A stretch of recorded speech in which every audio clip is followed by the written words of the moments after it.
Having a family member go missing without a trace has to be one of the most heartbreaking experiences that a family can go through. When Alicia Mandy Stokes never returned from running errands on November 25th, 2007, her loved ones were plunged into a nightmare. They didn't know if she was safe, if she had harmed herself, or if someone had done something to her. As the days and weeks went on, their fear grew and their tragedy was compounded when another member of her family emerged as the prime suspect in her disappearance. When a person goes missing, there's a special kind of pain in the not knowing.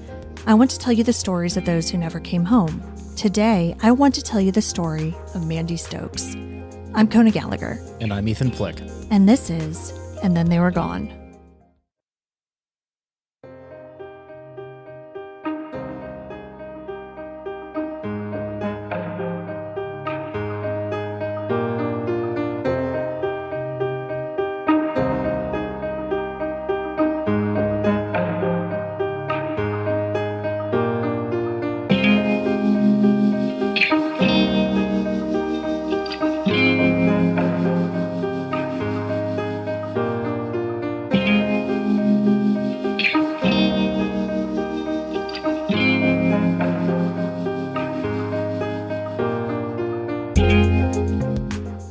Welcome back, everyone. Welcome back. Thank you for joining us once again. And thank you for having me on this episode. Oh my God. He got so bitter because I did that mini episode on Lisa Jameson without him, but he literally was gone. That's why we didn't do an episode last week. I just couldn't get anything together. And yeah, and he's giving me shit for it. Yeah, I'm bitter. Okay, but I think that our listeners appreciated the fact that I put something out. Yeah, I'm sure that they did. I'm just personally offended. Well, I'm sorry. You need to be here to record then. I mean, tell my job that. I would be happy to. Would you like me to email them? Yes, if you could somehow give me a get out of work. Yeah. Because I need to do my other job. that would be fantastic. All right, perfect. I'll work on that. Or maybe if we made enough money off of this, I could quit my job. No, you absolutely cannot.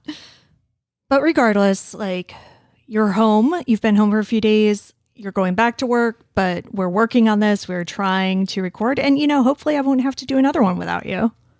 I guess we'll just have to see what the temperament of the country is. But the point is I have more loyalty to our listeners than I do to you. And so I will if I need to. Ouch. So also, because, of all the craziness and we kind of did a few things out of order when we did record, I actually kind of missed a Patreon member from a little while ago. Oh. Yeah, Maggie N, the one we actually know. Oh, Maggie. Yeah. Oh, yeah. Yeah. Hi. So that was really exciting when I first saw her. Thank you very much, Maggie. We are so thrilled to have you here. And remember, if you'd like to join us on Patreon, you can get these episodes early and ad-free because, as you've probably noticed, we do have a good amount of ads on here now. But we still do them ad-free and as early as I can get them on Patreon. And I just got Ethan to start writing a new episode of his show today. Yeah, I had to scrap my original idea because it really wasn't going anywhere. But then you gave me an idea and now I'm going to run with it. Yeah, so hopefully that'll work out. So we'll hopefully have one of those pretty soon. Yeah, this episode on Mandy Stokes is really awful for a lot of reasons.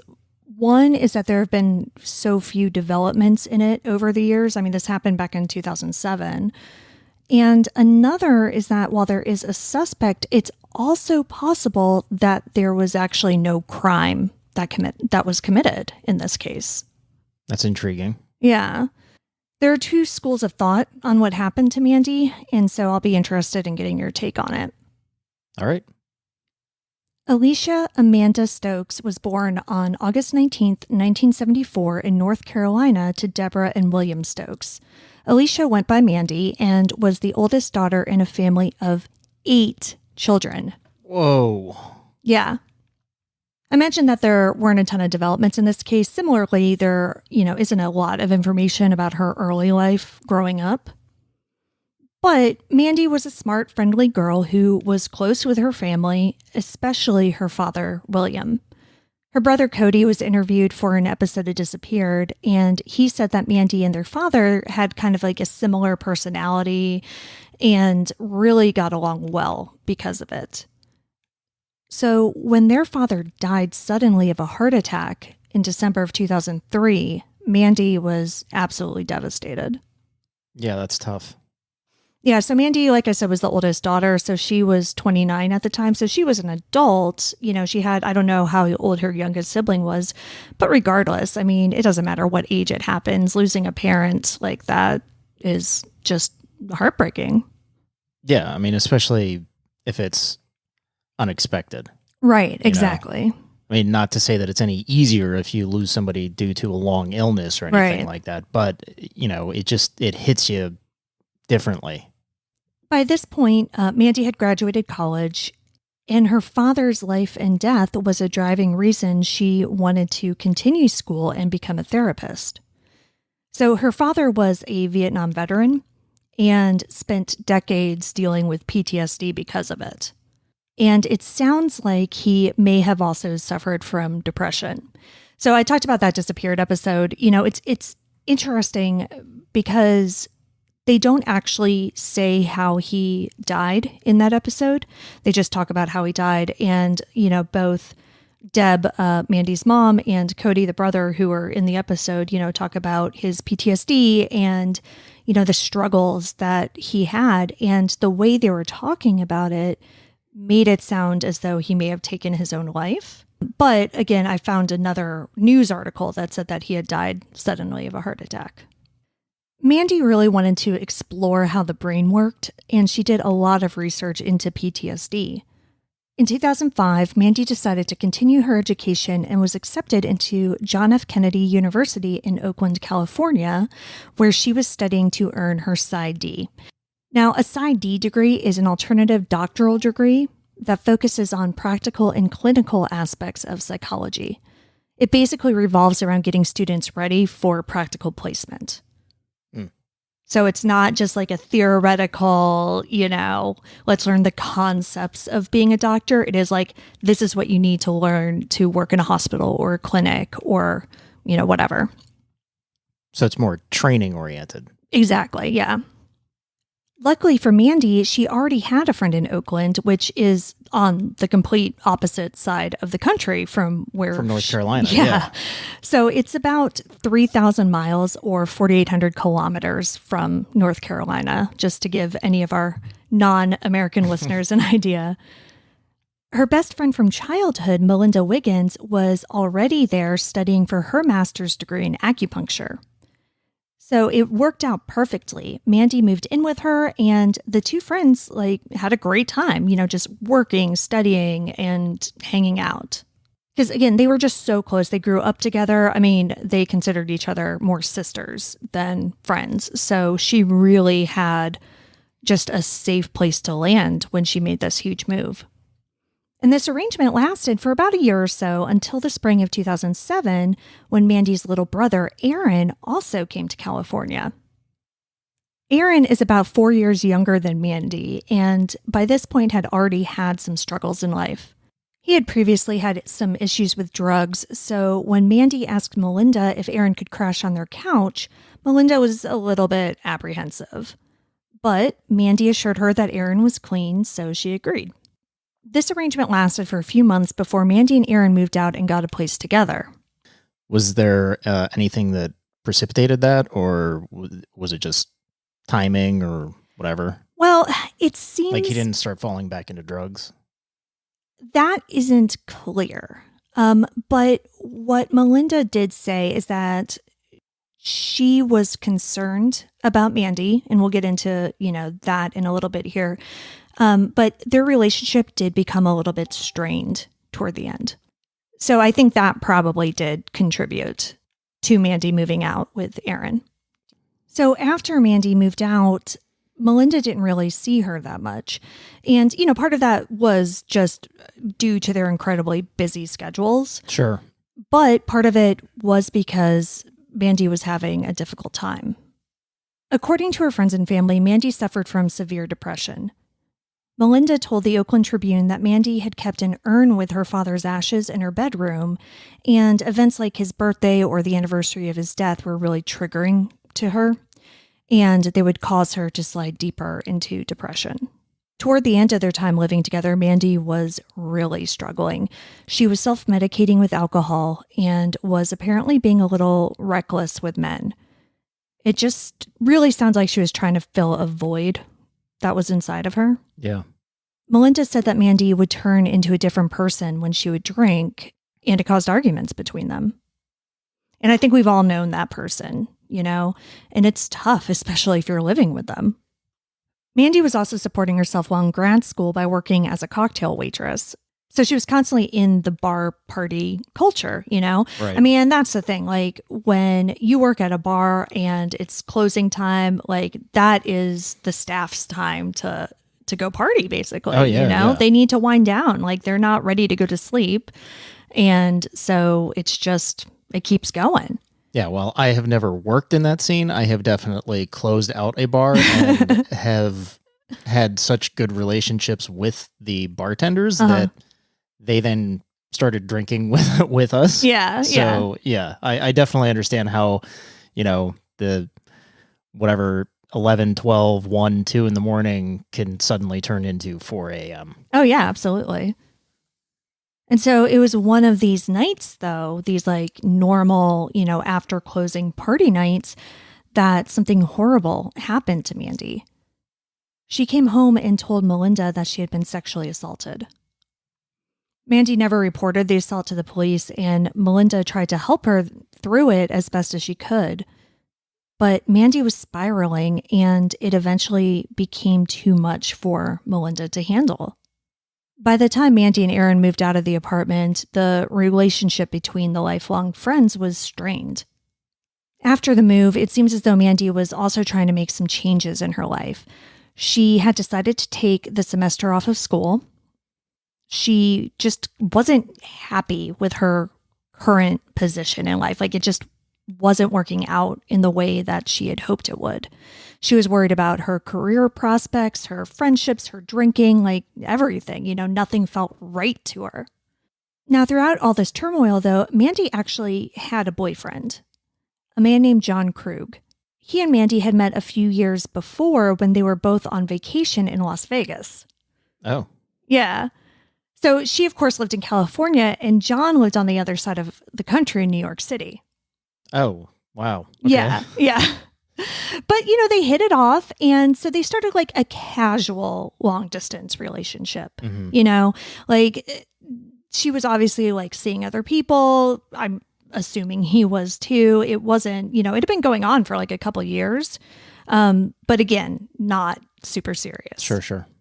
But in the months leading up to her disappearance, I heard like in the last 4 months or so, they did kind of start to get a little bit more serious. Now, is he still living in New York? Yeah.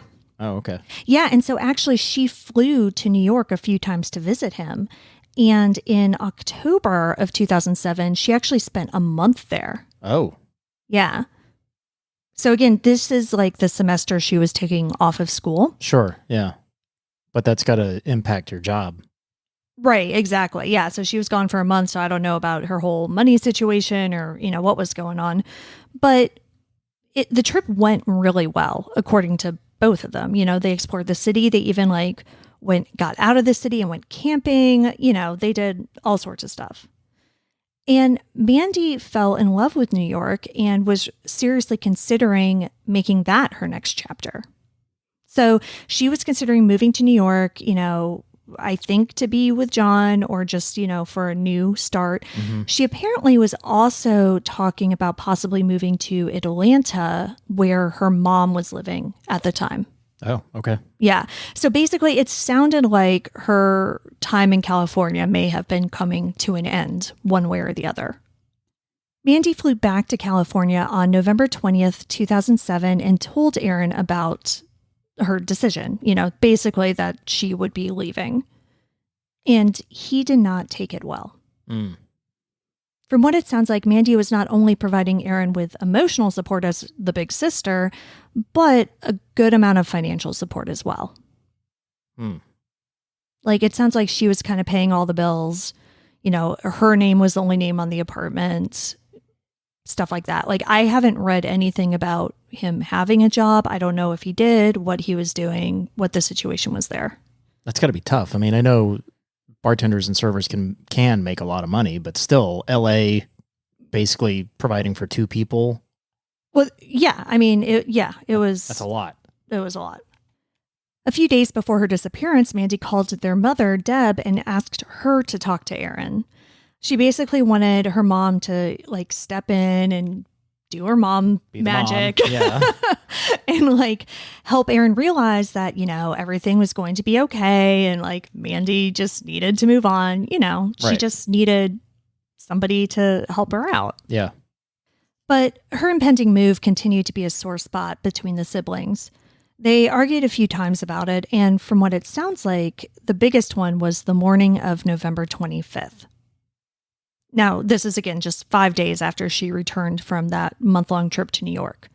That morning, neighbors reported that they heard the siblings arguing from about 8 to 10 a.m. outside of their apartment. It's a long argument. Yeah, exactly. I think this was like an open air apartment building, you know? So like a breezeway. Yeah, like a breezeway. Exactly. Thank you. I could not think of that word.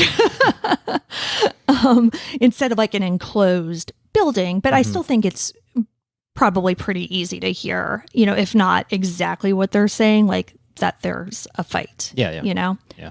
One neighbor even witnessed the end of the argument and was, I guess, able to catch kind of what it was about.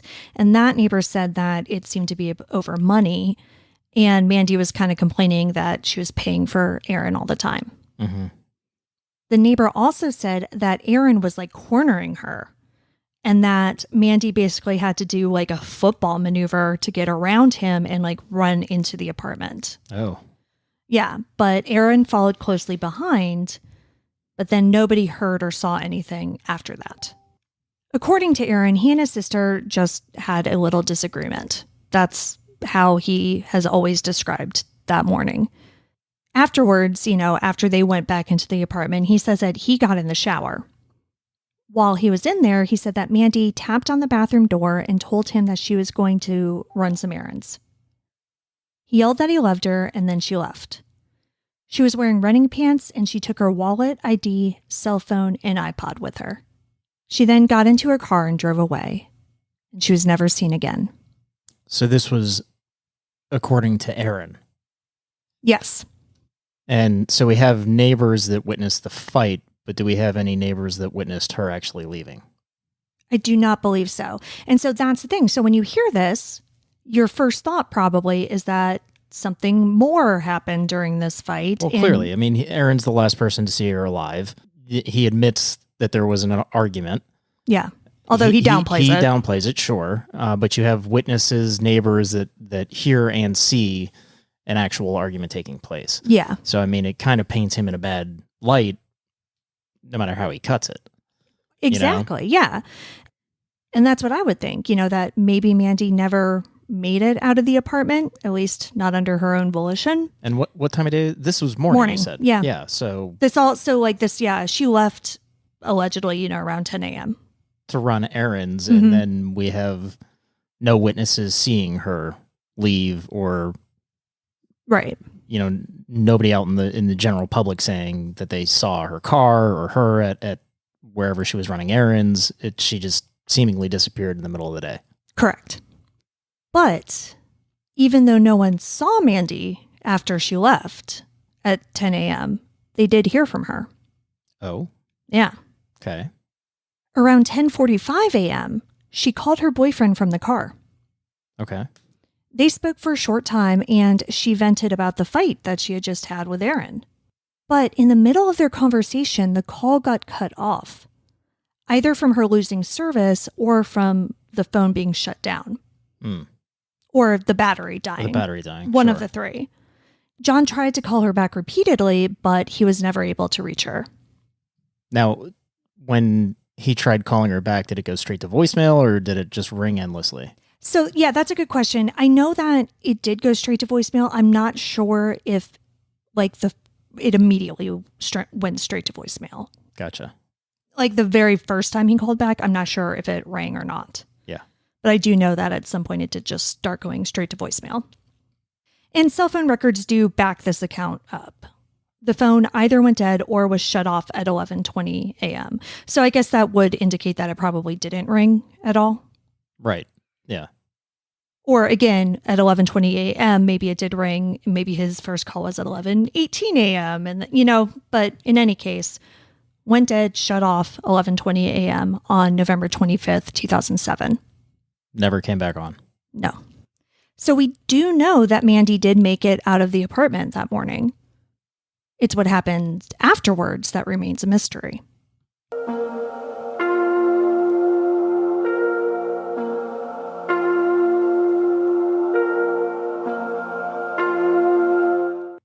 So you said that she called her boyfriend, correct? Yes. So did the police ever look into the cell phone records as far as where that call pinged from? Where Mandy's? Yes. I assume so. That they never really gave a lot of any public information about that, though. Okay. Because, incoming calls aren't geolocated, but outgoing calls are. Right. At least to a proximity. Mm-hmm. Yeah. And so I'm sure, again, that was a part of it, but I don't know. Okay. Mandy never returned to the apartment on November 25th. And Aaron apparently just assumed that she was pissed at him and decided to take a breather. It wasn't until the next day, which was a Monday, that Aaron thought that something could be wrong.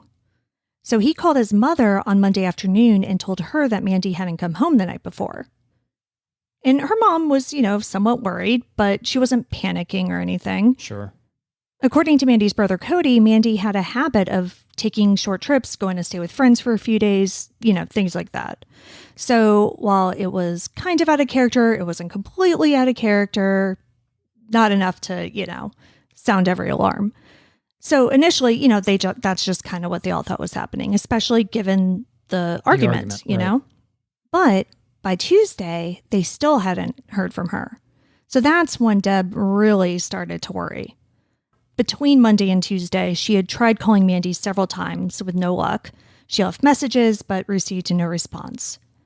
Not answering and not getting back to her mother was completely out of character for her. The two talked just about every single day, and Mandy just didn't stop answering her phone. That's just not something she did. Right. Plus, by this point, multiple people have called her, and it's going straight to voicemail. Exactly. So, clearly the phone is off. Yeah. And that's just not a good sign. Right. So Deborah called Aaron to verify that he still hadn't heard from his sister. And when he confirmed that he had not, she asked him to call the Oakland Police and report her missing.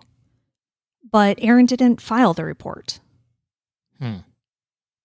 So this is on Tuesday, and she said that when she called Aaron the next day, he made a bunch of excuses like, I tried, but I think I called the wrong person, just dumb stuff like that.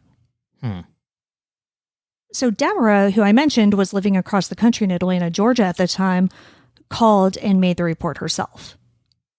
This really isn't looking good for Aaron so far. Yeah, it's not looking great. And at this point, it had been around 72 hours or so since Mandy had last been seen. So the Oakland Missing Persons Unit did dispatch officers to the apartment that Mandy and Aaron shared, but Aaron refused to let them in. Now the question is that because of his drug habit, or is it something more nefarious? Well, exactly. No, you and I are on the exact same wavelength, because you're absolutely right. Aaron used to have a drug problem. And apparently before this, he had relapsed, and he more than likely did have drugs in the apartment. And so he didn't want to let the police in. And again, is this completely rational? No, but people who are high aren't generally known for their rational decision making. Sure. And it's important to note that, if they were allowed access, the drugs would be something that they could arrest Aaron on. Oh, yeah, absolutely. It's not like this is a search warrant where they have specific things that they're looking for. If you let them in and illegal activity is afoot and out in the general area where they can see it, like you're going to jail. Yeah, I mean, given that they're the missing persons unit, would they actually bother? Who knows? Yeah, probably not. But you can understand why Aaron might have been concerned. Yeah, for sure. Yeah. So let's take a little detour and talk about the drugs for a moment. During the course of this investigation, it was confirmed that not only was Aaron using drugs again, but Mandy had started as well. Oh. And she was doing so with her brother. Do we know what type of drugs they were using? I don't know. Possibly heroin, possibly meth, but I'm not entirely sure. Yeah, we're not talking weed. I can tell you that much. Yeah. I mean, maybe we are, but that's not the problem. Yeah. I don't know the specifics, but apparently Mandy was using to some degree in addition to abusing alcohol. Mm-hmm. She also met some rather unsavory people through her brother. Mm-hmm. And I bring this up because it could be relevant when it comes to the possible theories about what happened to Mandy. So back to the initial investigation. Since Mandy left in her car, the next logical step was to try to find the car. Yeah. Now, I would have assumed that the police could have gotten this information from the DMV, like her car information. Sure. But apparently Deb ended up calling Mandy's insurance company and begged them to give her Mandy's license plate number. And so she then called the missing persons unit and gave them the information, which just seems like a very long and convoluted way to do that. Yeah. So I don't know. I don't know if it's like a situation of maybe Mandy still had her car registered back in North Carolina or something. Maybe, yeah. And maybe they couldn't access that information in a timely manner. It still seems like something a phone call could have accomplished. Yeah. So I don't know. I just thought that was just kind of weird. Yeah. But in any case, they did receive the information, and once they put it into whatever database that they did have access to, they found a match. On the same day that Deborah had reported Mandy missing, so that was the Tuesday, after she went missing on a Sunday, Mandy's 2001 black Honda Accord had been towed. And it was towed because it was blocking traffic next to a ravine at the 5000 block of Park Boulevard near Lemert Boulevard in Oakland. Mm. Now, even though it was blocking traffic, it was found turned off and locked. And so it's very irritating that police didn't look for this car earlier, Right. But they had it, which is very good in terms of the investigation. And in theory, it's there's crime scene integrity, if that is a crime scene. But yeah, exactly. No, that's exactly, because what this made me think of was the Logan Schindelman case, where something similar had happened. His car was found abandoned on the side of a highway, but nobody knew that it was tied to a missing persons case. So any evidence was just completely right. People compromised. People had gone through the car, inventoried it, whatever. Yeah, exactly. So it doesn't seem like that had really happened in this case. It was towed. It was just sitting in an impound lot, but it doesn't sound like anybody had gone through it or done anything at that point. So when investigators went to the lot and searched the car, they found Mandy's wallet with her ID, along with her iPod and her phone. So everything that she had with her. Except for her keys. Yeah. So this obviously doesn't look good. No. But Mandy's family didn't immediately jump to foul play. Instead, their first fear was that she had harmed herself. I mentioned that Mandy had suffered from depression. While she had never attempted suicide to anyone's knowledge or even talked about it, some who were closest to her thought that she absolutely could have been heading down that path. In fact, her boyfriend John was certain that's what had happened when he gave one of his only media interviews to the East Bay Times in January of 2008, just under 2 months since his girlfriend was last seen. Yeah, so I was wondering what he was doing during all this. I mean, not judging. Yeah. But Go ahead. I want to hear what he has to say. Yeah. He told reporters that while they had a great time when she was in New York, Mandy had, quote, a complete mental breakdown, end quote, after she returned to California. Mm. He went on to say, quote, she was suicidal that Thursday after she left New York. I figured she would be okay just being there. I never thought of her disappearing, end quote. So, I mean, what does that mean? Him saying she was suicidal? I mean, like, did she come out and tell him that? Is this something that he was inferring from a conversation they had? It sounds like something he was inferring, but I don't, he's never gone more into depth publicly. Mm. But to answer your question of like what he was doing, he actually did fly out to California, and he joined Mandy's friend Melinda along with her mother and brother Cody, who also flew to California to search for Mandy and hand out flyers. But not Aaron. Well, so yeah, it's interesting because it didn't sound like he was super involved in the search, but then I did hear an interview with Deb later, like many years later, where she kind of talked about how he did like go out and hand out some flyers at some point. Okay. So I don't know. It doesn't seem like he was super involved, but maybe not completely uninvolved either. Gotcha. So the group who did search went all through the ravine, which is where, her car was found. Yeah.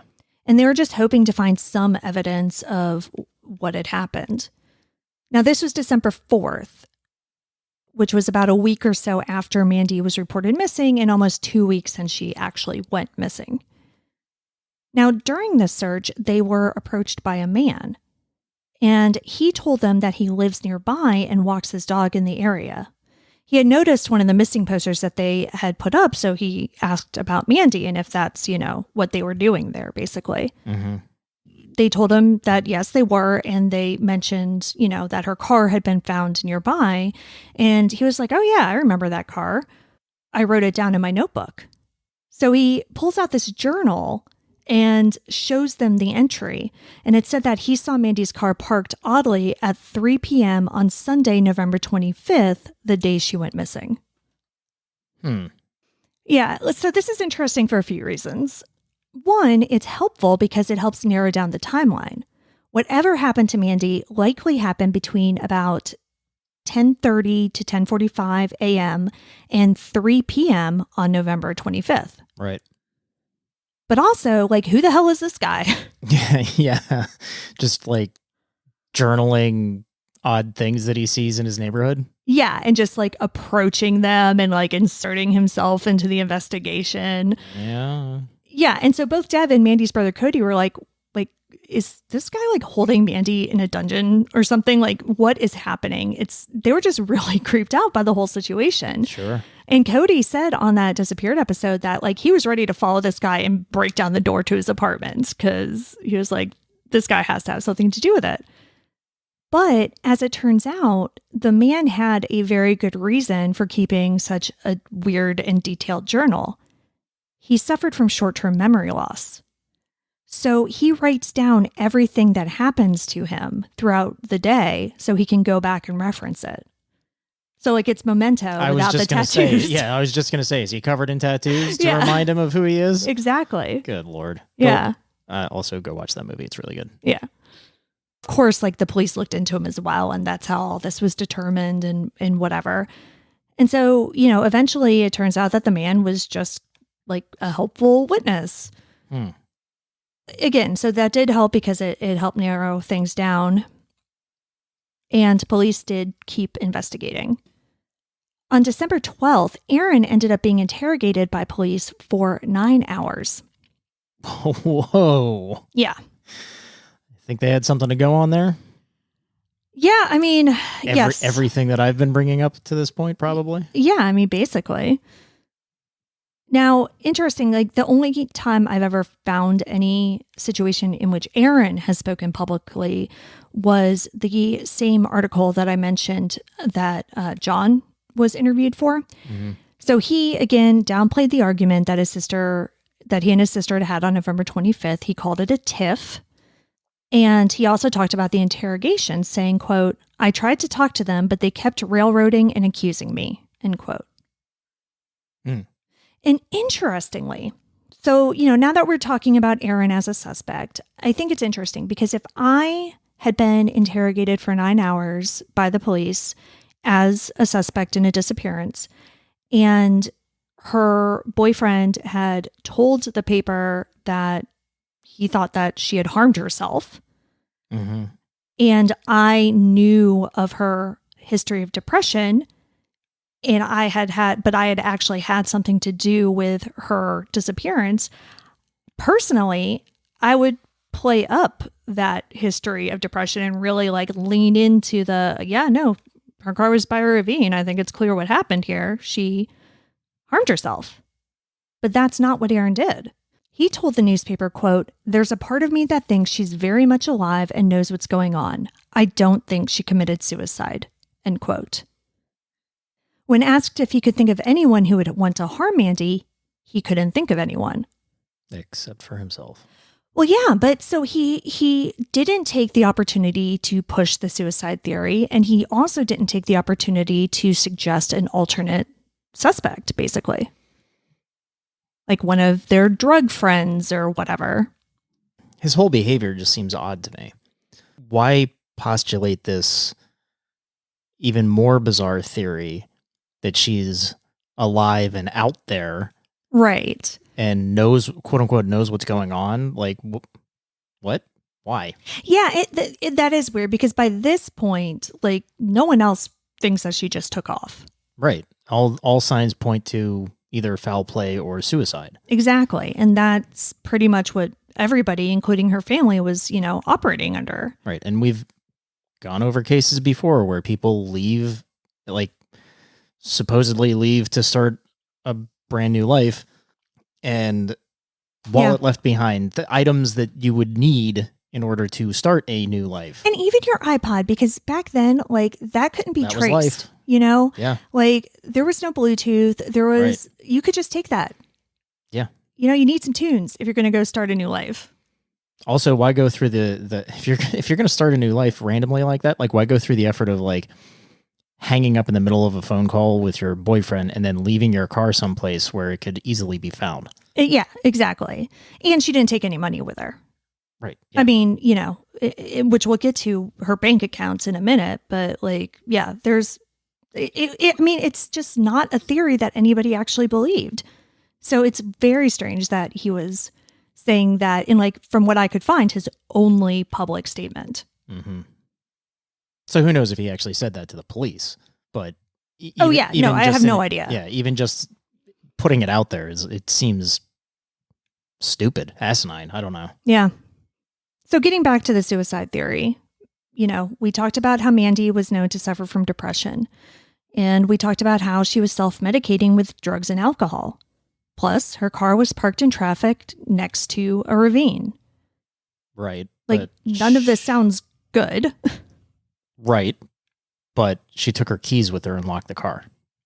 I don't know. I mean, that doesn't necessarily tell me that she didn't jump or whatever. Yeah, I don't know. That seems strange to me. That you would just, I don't know. Maybe it means nothing. I have no idea. Well, right. So, those are all the things that are pointing toward suicide. However, there are a few things that could point away from it. At the time of her disappearance, Mandy was actively trying to get her drinking under control. She was taking a medication called antabuse. This medication is used for people who are trying to stop drinking. It makes the user physically ill if they ingest even a small amount of alcohol. Are there any other side effects? Is there any... psychological side effects, you mean? Yeah, or any other interactions with other drugs? So in terms of side effects, it basically just says obviously avoid alcohol, but be really careful about products that contain small amounts of alcohol, including astringents, for your face, perfume, mouthwash, things like that, because that could also cause a reaction. But again, the reaction that it would cause would be nausea, dizziness, fast heart rate, things like Not that. Not necessarily something that would lead somebody who is depressed into a further depression. Yeah, it doesn't sound like it. Okay. So she's on this drug. She's apparently trying to get her drinking under control. And then there's the ravine itself. Now, while this was certainly a dangerous area, like it's, there's a road, there's traffic, we're not talking a giant cliff or anything like that. Because to me, when I heard ravine in California, like I was thinking of like big cliff, yeah. Like, where literally a jumping off point. Exactly. But I looked on Google Earth and it's not like that. Like, yes, if you jumped, you could certainly hurt yourself, possibly die, but you wouldn't just disappear. Like there's no water around. I was just going to ask if there was a river at the base. No, nothing like that. I mean, there are trees and like brush, so maybe you wouldn't be like immediately seen from the top or anything like that. Right, but you said people searched the ravine.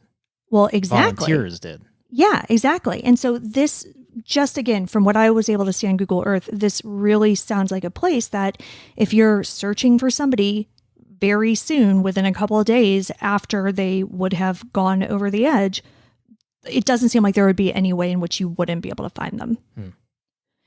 If we're talking months later, like, sure. Yeah, sure. Animals getting... Exactly. Like any number of things. Even then, there would still be clothing. Yeah. But a few days, like, they would have found something, and they found nothing. No clothing, no keys, no evidence whatsoever. As Oakland Police Captain Ursi Joyner put it to Disappeared, quote, "It's kind of hard for you to kill yourself and then dispose of your own body," end quote. It's a fucked up thing to say, but very on point. He's not wrong. No, very on point. Yeah, and so they pretty much ruled out suicide after searches of the ravine had been done. So Oakland police continued their investigation and they found something big. Money had been withdrawn from Mandy's account after her disappearance.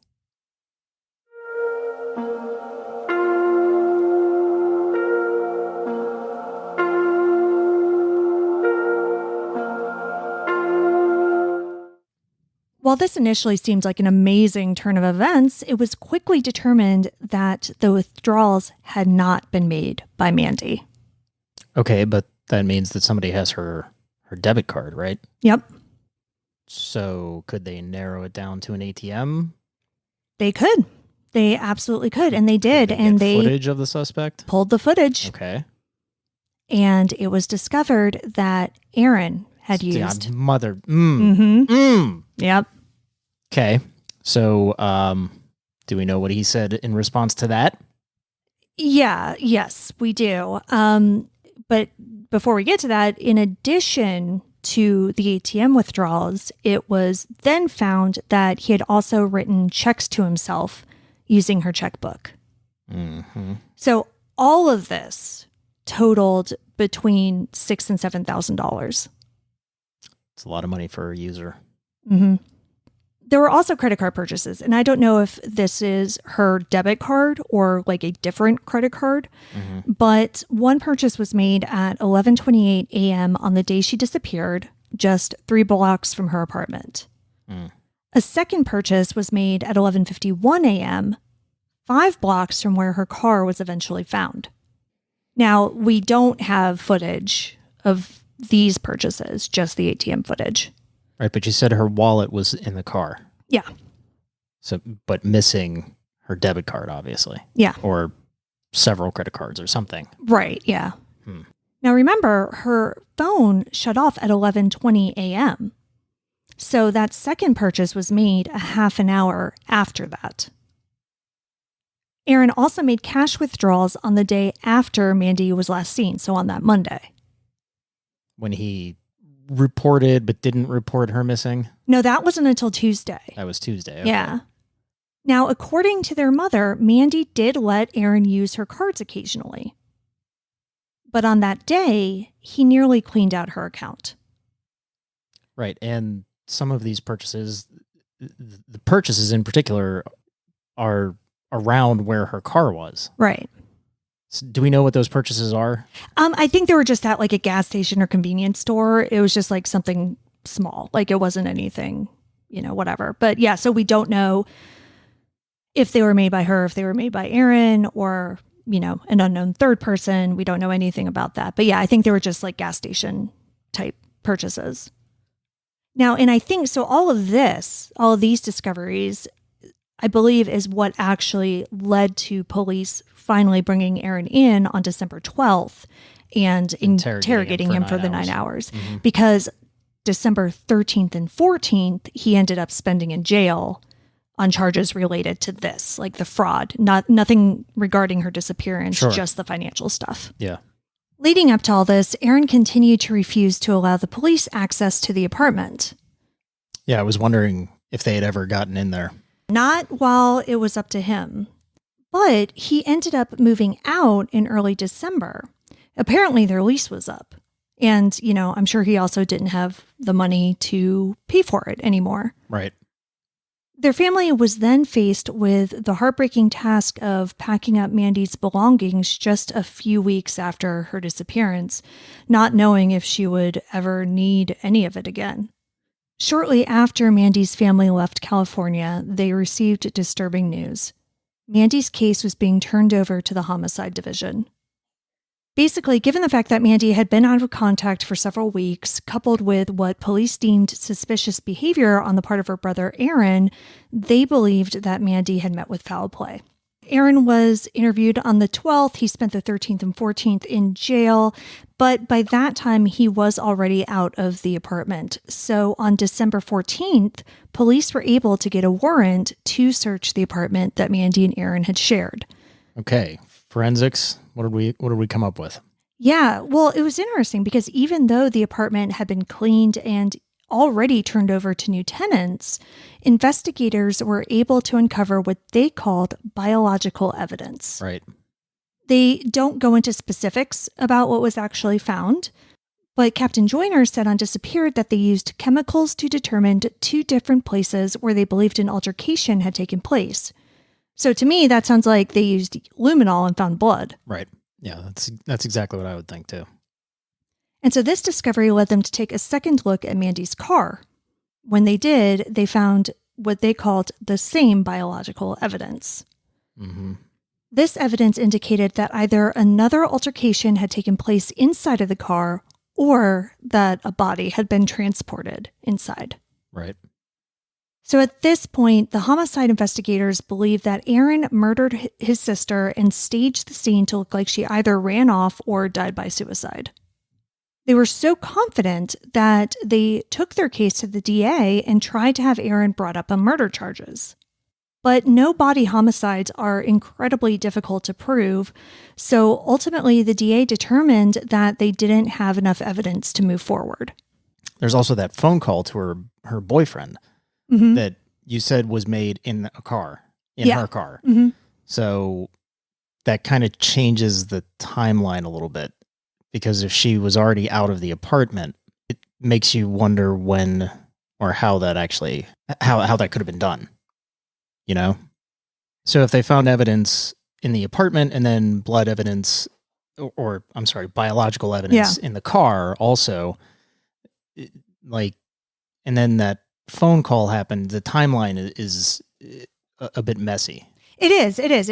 It's confusing because, again, that phone call, pretty much proves that when they had their argument, Mandy didn't go into the apartment where Aaron harmed her, right? And then transport her out of there because, again, she was known to have been alive and unharmed after that. Outside of the apartment. Exactly. So there are a couple of options. One, Aaron truly had nothing to do with this. Mm-hmm. And 2, that maybe the first part of his story is correct, that he was in the shower, or whatever. Mandy said, hey, I'm going to run some errands. She left. She called her boyfriend, vented about the fight. Something happened to her phone. I mean, maybe it ran out of batteries, whatever. She went back to the apartment and then something happened at that point. Mm-hmm. It just seems strange that we have an eyewitness seeing them in the heat of an argument. Right. And then she leaves and then comes back and then he kills her. Do you know what I mean? Right. Yeah, no, I know. Because believe me, Aaron to me seems shady as shit. And obviously he would be my prime suspect as well because things aren't adding up. But the timeline is just a little fuzzy. So if you have no body, and this is what I was getting to, like you have no body, the timeline is a little messy. That's going to be really hard to convince a jury that he did anything. Yeah. And, depending on, again, if the biological evidence was blood and Right. how much there was and everything, it's found in her house, her car. Like there are any Yes. number of reasons that your blood could be in your house and or your car. Depending on the quantity. Well, But yes. that's what I mean. And we don't know the quantity, right? So like, you're right. There's just nothing solid enough. Yeah, it's to I mean, and you could even explain away his shady behavior afterwards as because just being he's a fucking drug addict. Exactly. And exactly. he has access to her money and she's not around. Yeah. I mean, who's to say that he didn't do things like this before when she was alive? Well, exactly. And around. Yeah. So again, still number one suspect in my mind, but there's not solid enough evidence to take it to court. No, exactly. And so, yeah, you can totally see why this didn't go to trial back in 2008 when this was, all being discovered. Mandy's family hasn't spoken to media about her case very often. There were a few interviews in the weeks after her disappearance, and then there was the disappeared episode. That episode was filmed about 4 years after Mandy was last seen. And neither Mandy's mom, Deb, her brother Cody, or her friend Melinda agreed with the conclusion that investigators came to. Deb even went so far as to express dismay that police never really looked into any suspects other than her son. Cody admits that he was no longer close to his brother and really hadn't been in, the few years leading up to all of this. But he said that there's no way he could believe that Aaron would have done anything to Mandy. And even Melinda, who's not in the family and probably didn't really like Aaron that much, he believes that he's innocent. Though she did say that she thought he knew more than he was letting on and could have possibly been involved in some way. Right. Right, because there is that other possibility. I mean, you're talking drugs, you're talking drug dealers. Yeah, I mean, right? It definitely ups the likelihood of you being a victim of violent crime, right? When you're, involved in people like that, with people like that. But yeah, it's just, it was a Sunday morning. Like, I don't know. And again, if something like that had happened, would it have happened in her apartment that morning? Like, how do you explain the biological evidence found in her apartment at that point? Yeah. Unless one of the errands she was running was trying to score, or maybe Aaron reached out to a dealer who then came to the apartment, and then when she came back, something happened then. But then what about her car? Like, if it was drugs, if it was whatever, like, would they have left behind her iPod and her wallet and all that kind of stuff? Probably not. Yeah. I mean, especially if you're a dealer or user or whatever, that's something that you can sell for money to score more drugs. Right. So, yeah, none of this is adding up. No, it's not. It's really not. Deb appeared on an episode of the Unfound podcast in 2018 where she talked about the disappeared episode, which she says she's never actually watched. And she says that she didn't go on there to incriminate her son, which, again, Aaron does come off as looking very guilty based on that episode. She just wanted to find out what happened to her daughter, like she wanted to get her story out there because, again, this is 4 years later. Nothing new had happened in her case at all. And so she just thought that going on this show could help in some way. And, it sounds like, and again, in the episode it disappeared, and then even when she was being interviewed on this podcast in 2018, at this point, 11 years after her daughter was last seen, it sounds like she still believed that Aaron was innocent. Aaron, though, according to Deb, did watch the episode. And he was extremely upset by the way he was portrayed and what he viewed as a betrayal by his mother. Mm. And she said that he wouldn't speak to her for years afterwards. Aaron ended up leaving California and moving to Oklahoma City, Oklahoma, shortly after all of this happened. According to the public records I could find, it seems as though he's mainly stayed out of trouble, but that he has continued to struggle with drug use. In January of 2011, just over 3 years after everything happened in California, Aaron was arrested in Oklahoma for forging a prescription for painkillers, specifically Norco and Tramadol. Apparently, the prescription for Tramadol was legit, but he just, wrote Norco on the prescription. Brilliant. Yeah, right? It seems like a pretty dumb crime in terms of, dumb crimes. What doctor is putting 2 narcotics on one prescription? That's not how that works at all. Even your prescriptions for friggin' eye drops, Yeah, two different prescriptions. Yeah. 2 different actual pads, which was also weird that they wouldn't just call it in. I know, that was annoying. But regardless, yeah, 2 different prescriptions, 2 different pieces of paper. Right. And so, this is so... I don't know. It bothers me because I don't know how it makes me feel. I don't know if it makes me think that Aaron is more guilty or more innocent of his sister's presumed murder. Because it tells me that he doesn't plan well. Well, exactly. So how can he be clever enough to murder his sister and dispose of her body where she hasn't been found for 18 years? Right. All in a matter of hours. Yeah. Because, the car was found just over 3 hours after she was last seen. So he apparently came up with all of this on the fly. But he just wrote Norco on a prescription and thought that would work? Yeah. I mean, again, none of this adds up. One way or the other. I don't believe that she just up and started a new life. No. That doesn't make any sense. Not at all. Same thing that we were talking about with suicide. If she had jumped off, she would have been the found. ravine. Yeah, I mean, at this point, something would have been found. Yeah. And then the timeline of a possible murder in her apartment doesn't really work either. Right.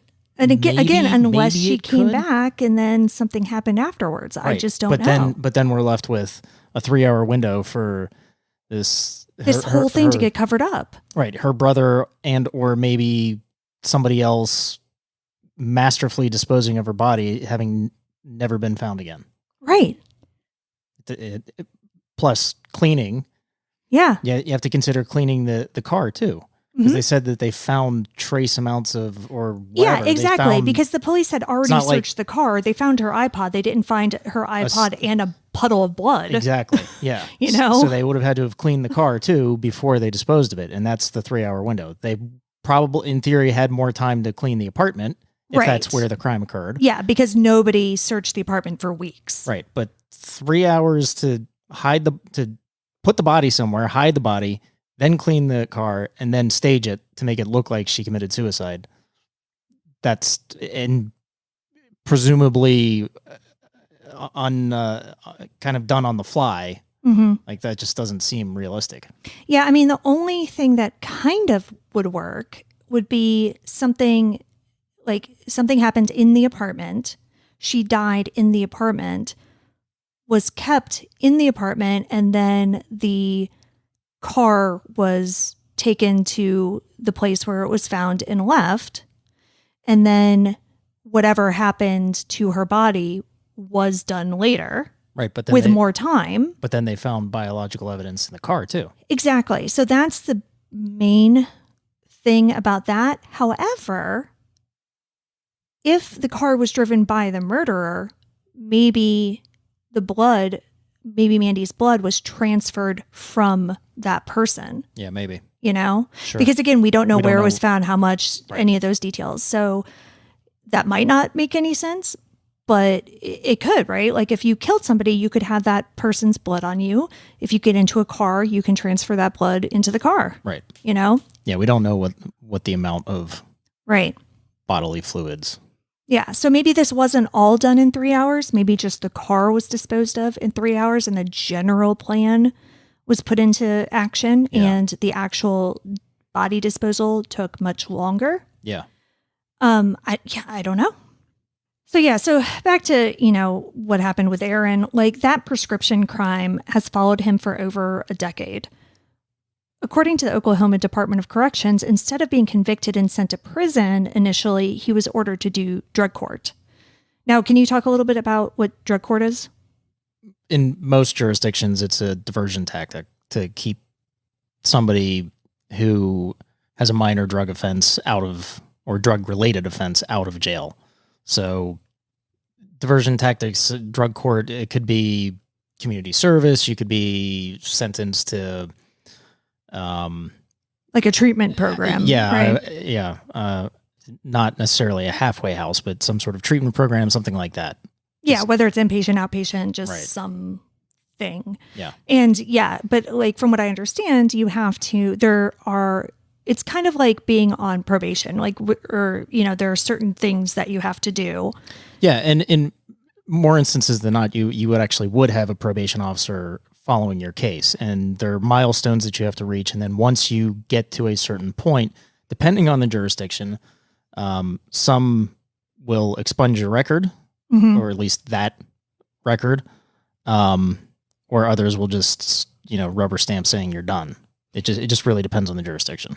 Yeah. And so again, this is Oklahoma City. And from what I could see, like I said, just from the DOC records, he was in the drug court program until December of 2014.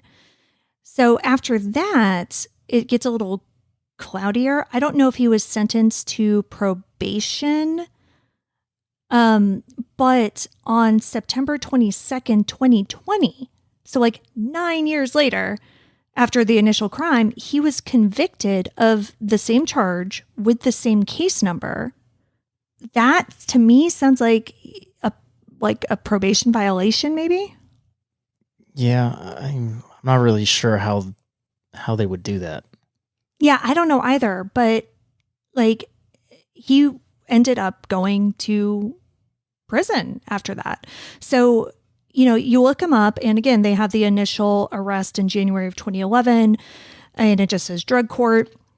It said that he was, released from that, not released, but you know what I mean? Like that ended in December of 2014. Yeah, the completed drug court was completed. Right. Yeah. In 2014, then nothing. Like there are no other cases, charges, anything. And then September 22nd, 2020, like I said, same charge, same case number. Yeah, I mean, it's got to be a jurisdictional thing that I don't know about. Yeah, so in any case, he was sentenced to 5 years in prison, and this is all in 2020, but he was released just last month on April 11th, 2022, and he's presumably still in Oklahoma. As for Mandy Stokes, her case is currently with the Oakland Cold Case Unit. Investigators never were able to find any additional compelling evidence to link Aaron to the crime, and like Deb said, it doesn't really seem like they looked too hard into other possibilities. But that doesn't mean this case is hopeless. The Stokes family keeps Mandy in their heart. They hold out hope that they'll get answers. Whatever happened to Mandy was done by a person, a human, someone who has presumably been sitting with the knowledge for 15 years. That person may have told other people. That person may decide to come clean on their own. Alicia Mandy Stokes hasn't been forgotten, and hopefully her loved ones receive the answers they're searching for someday soon.